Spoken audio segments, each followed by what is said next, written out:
All right, right now we are following breaking news this morning. The search is on for a missing Texas A&M-Galveston student. And as we were looking into that story, we learned another student was found dead in a dorm room in an unrelated incident. Our Michelle Choi joining us live now on campus this morning. Michelle, this story has been developing throughout the morning.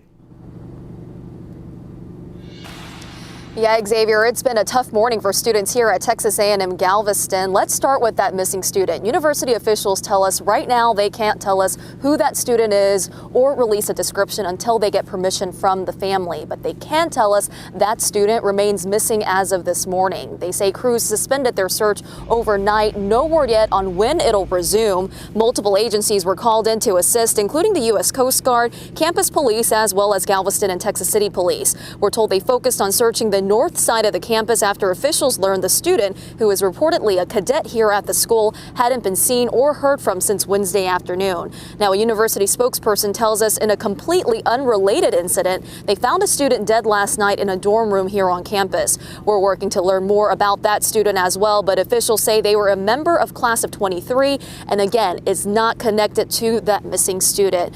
Just a lot to take in for students waking up this morning to the sad news. University officials say counseling services will be available to them today if needed. Guys. Michelle Choi there with the latest developments from Galveston. And for more information, we're going to be watching this story throughout the day. And as soon as we get that information, we're going to bring you those updates online at KHU.com and the KHU 11 app.